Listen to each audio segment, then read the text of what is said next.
Today I'm making an outrageously stuffed burger, also known as a Juicy Lucy. We're stuffing the burger with cheddar cheese, and I'm using deli slices here. I like to just take a square deli slice, cut them in fourths, and then stack those pieces on each other so that each burger has the equivalent of one full deli slice inside. The burgers I got today, I actually bought the preformed patties, each of which is 1/4 pound, which quite honestly is going to make an outrageously large burger because that's 1/2 pound of beef in each burger, but we're kind of hungry, so I'm going for it. Stack the cheese in between the two patties and then kind of press them together. But of course that's not going to be enough to hold these together. So each burger, this is really the important part.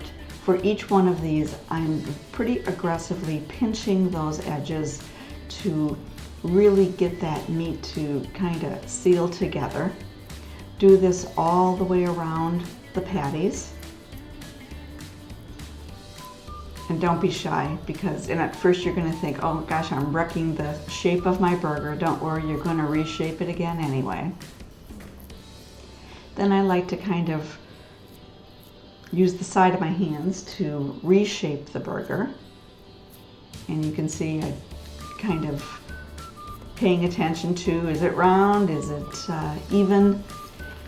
And then once you think you have it kind of pretty well shaped, I always do at least one more once over.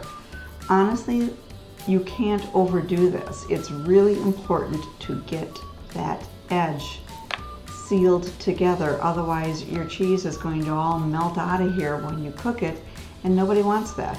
You want the cheese to be stuffed inside right where it belongs.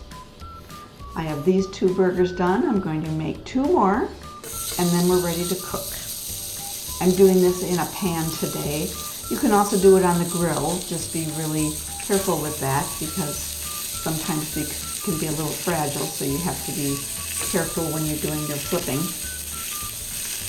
But in the pan they go, a nice hot pan, and because these are really large burgers, I am giving them a good 4 to 5 minutes for the first side before I flip them, and then turn them over, and you can see they're becoming nice and crusty already.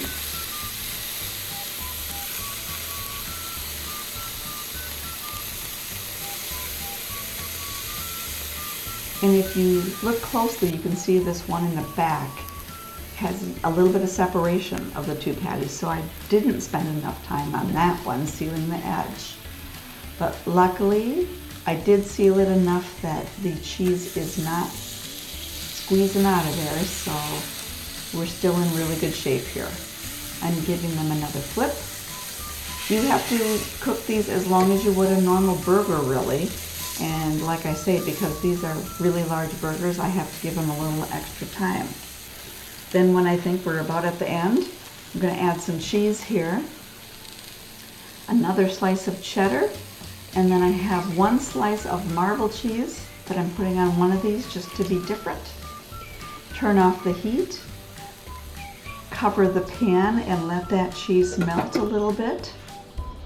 And look how beautifully that is just melting right over those delicious tall burgers. I'm going to put this cover back on while I toast my bun.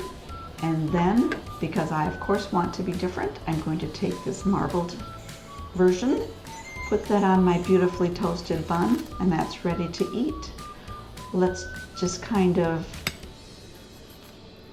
use a knife and we'll slice into this to check out that gorgeous cheese, and it's going to come out of there like hot lava, just ready to eat.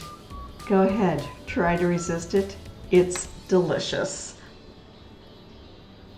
I hope you try this, because if you do, I know you'll love it.